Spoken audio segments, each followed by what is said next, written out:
नमस्कार, तुम्हा सगळ्यांना गुढीपाडव्याच्या आणि मराठी नवीन वर्षाच्या खूप खूप मनापासून शुभेच्छा। आज आपण गुढीपाडवा स्पेशल ओल्या नारळाची पुरणपोळीची रेसिपी बघणार आहोत। नेहमी तीच ती पुरणपोळी खाऊन कंटाळले असाल ना, तर एकदा ही ओल्या नारळाची पुरणपोळी नक्की बनवून बघा। ही पुरणपोळी बनवायला अगदी साधी आणि सोपी आहे, त्याचसोबत कमीत कमी वेळेत बनवून तयार होते। आणि बघा आपली पुरणपोळी किती छान मस्त टम्म फुगलेली आहे। कमी वेळेत आणि काहीतरी वेगळं खायची इच्छा झाली तर एकदा ही ओल्या नारळाची पुरणपोळी घरी नक्की बनवून बघा। चला तर मग लगेच रेसिपीला सुरुवात करूया। आजची ही आपली वेगळ्या पद्धतीची पुरणपोळी बनवण्याकरिता इथे मी 2 वाटी मैदा घेतलेला आहे। तुम्ही 1 वाटी मैदा आणि 1 वाटी गव्हाचं पीठ देखील वापरू शकता। त्याच्यानंतर तुम्हाला मैदा वापरायचा नाही तर तुम्ही हे पीठ वस्त्रगाळ करून देखील घेऊ शकता। आता इथे मी चिमूटभर मीठ घातलेलं आहे पिठात आणि पीठ भिजवण्याकरिता 1 वाटी पाणी घेतलेलं आहे आणि अर्धा चम्मचपेक्षा थोडंसं आपल्याला हळद घालून घ्यायची आहे।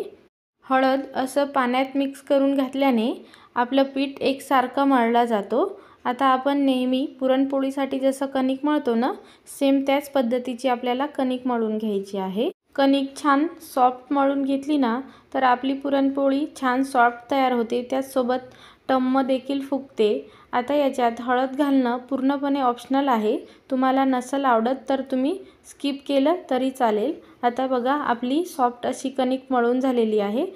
कणिक मळून झाल्यानंतर आता आपण 10-15 मिनिटं कणिक मुरण्यासाठी ठेवून द्यायचं आहे, म्हणजे आपली सॉफ्ट अशी कणिक तयार होईल। आता आपण सारण बनवून घेऊया। इथे बघा मी एक मोठा नारळ फोडून घेतलेला आहे आणि नारळाचा जो वरचा काळा भाग असतो ना, तो काढून घ्यायचा आहे। त्याच्यानंतर इथे मी नारळ खिसून घेतलेला आहे खिसणीच्या मदतीने। तुम्ही नारळ खोवून देखील वापरू शकता।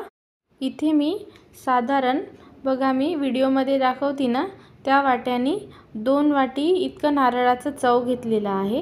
कुठलेही पदार्थ बनवत असताना वाटी किंवा कपच्या मदतीने मोजून घेतलं ना साहित्य, तर प्रमाण अगदी व्यवस्थित होतं। आता बघा आपण खिसून घेतलेलं नारळ आपल्याला मिक्सरला बारीक करून घ्यायचं आहे। जेवढं शक्य होईल तेवढं आपल्याला बारीक करून घ्यायचं आहे। बघा आपला नारळाचा चव एकदम बारीक तयार झालेला आहे, म्हणजे आपल्याला जेवढं शक्य होईल ना तेवढं बारीक करून घ्यायचं आहे, म्हणजे आपली पुरणपोळी लाटत असताना फुटत नाही। त्यामुळे आपल्याला हे एकदम बारीक करून घ्यायचं आहे। आता बघा मी एकदम बारीक करून घेतलेलं आहे। आता आपण ज्या कढईत पुरणाचं सारण तयार करणार आहोत ना, त्याच कढईत मी घालून घेतलेलं आहे। आता बघा आपलं 2 वाट्या नारळाचं चव होतं, त्याच्यासाठी मी 1 वाटी गूळ घेतलेला आहे। तुम्ही प्रमाण तुमच्या आवडीनुसार, म्हणजे तुम्हाला कितपत गोड आवडतं त्यानुसार कमी जास्त करू शकता। गूळ आपल्याला नेहमी बारीक चिरूनच वापरायचा आहे आणि कढई गॅसवर ठेवण्याआधीच आपल्याला हे चम्मच किंवा हाताच्या मदतीने सगळं मिक्स करून घ्यायचं आहे। आता बघा सगळं मिक्स करून झाल्यानंतर मी गॅस चालू केलेला आहे। आता याच्यात बघा मी 2 चम्मच इतकं साजूक तूप घातलेलं आहे। साजूक तूप घालून झाल्यानंतर आपल्याला हे चांगलं परतून घ्यायचं आहे आणि बघा साधारण 5-10 मिनिटांनंतर गूळ सगळा वितळलेला आहे आणि आपला पुरणाचं सारण तयार झालेलं आहे। आता इथे मी 1 चम्मच इलायची पावडर टाकलेला आहे आणि 2 चम्मच इतकं मिल्क पावडर ऐवजी तुम्ही बेसन पीठ वापरलं ना तरी देखील चालेल। आता बघा आपला पुरणाचा परफेक्ट सारण तयार झालेला आहे। पुरणपोळीसाठी लागणारं आपलं परफेक्ट सारण तयार झालेलं आहे। आता आपण हे सारण एका बाउलमध्ये काढून घेऊया आणि चांगलं आपल्याला थंड करून घ्यायचं आहे। पुरणाचं सारण थंड होईपर्यंत बघा आपली कणिकसुद्धा छान भिजलेली आहे। आता आपण याला थोडंसं तेल लावून चांगलं मळून घ्यायचं आहे, म्हणजे आपण जेवढी कणिक मळून घेतो ना तेवढी आपली पुरणपोळी मऊ लुसलुशीत आणि टम्म फुगलेली तयार होते। आता बघा मी एवढा पिठाचा गोळा घेतलेला आहे। आता आपण हे पिठात बुडवून घेऊया आणि याची एक खोलगट वाटी तयार करून घ्यायची आहे। नेहमी पुरणपोळी तयार करत असताना आपला कणिक जेवढं मऊ असतो ना त्याच पद्धतीचं आपल्याला सारण हवं आहे, म्हणजे कणिक एकदम पातळ आणि सारण अगदी जाड केलं ना तर पुरणपोळी लाटताना फुटली जाते। त्यामुळे दोन्ही सेम पद्धतीचा असायला हवा। आता बघा तुम्हाला जेवढं सारण भरायचं आहे ना तेवढं सारण भरून आता आपल्याला हे बंद करून घ्यायचं आहे। आपण नेहमी पुरणपोळीसाठी जसा उंडा तयार करतो ना सेम त्याच पद्धतीचा तयार करून घ्यायचा आहे।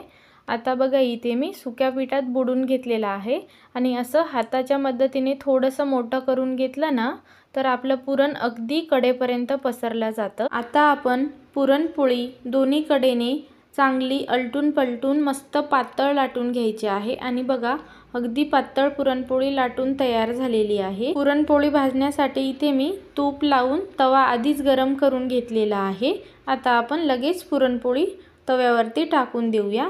आता बघा दुसरी बाजू कोरडी झाली की आपल्याला लगेच पुरणपोळी पलटून घ्यायची आहे आणि तुम्हाला तूप तेल जे काही आवडतं ते चारी बाजूने आपल्याला चांगलं घालून घ्यायचं आहे। लक्षात ठेवायचं आपल्याला नेहमी पुरणपोळी भाजत असताना गॅस आपल्याला मोठा ठेवायचा आहे आणि पुरणपोळी सारखी पलटवायची नाही, म्हणजे आपली पुरणपोळी वातळ तयार होते।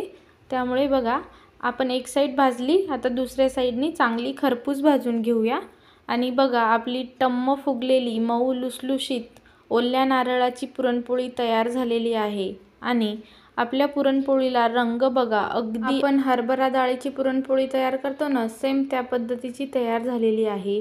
आता बघा कोणाला मऊ पुरणपोळी खायला आवडतं तर कोणाला अगदी खरपूस भाजलेली, तुम्ही तुमच्या आवडीनुसार भाजून घेऊ शकता।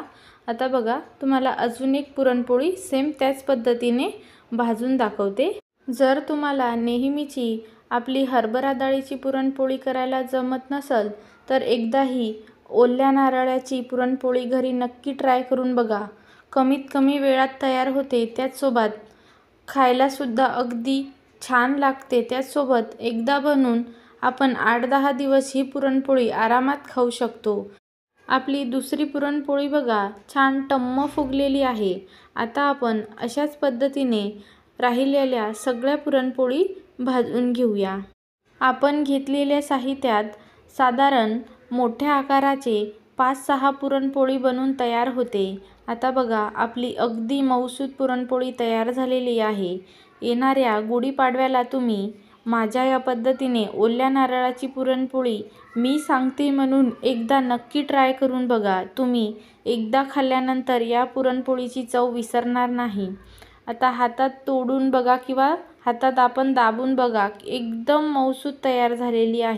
ही पुरणपोळी बनवत असताना आपल्याला जास्त वेळ लागत नाही, त्याचसोबत ही पुरणपोळी खाल्ल्यानंतर घरातल्यांना सर्वांनाच आवडेल, इतकी चवीला छान होते। बघा एक पुरणपोळी तुम्हाला ओपन करून दाखवते।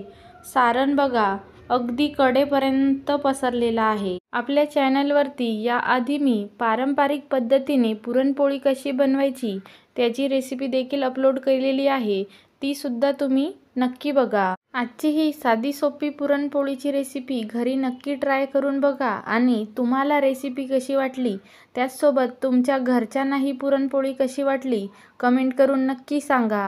अशाच साध्या आणि सोप्या रेसिपीज बघण्यासाठी पल्लवीज होम किचनला सबस्क्राईब करायला अजिबात विसरू नका। तोपर्यंत धन्यवाद।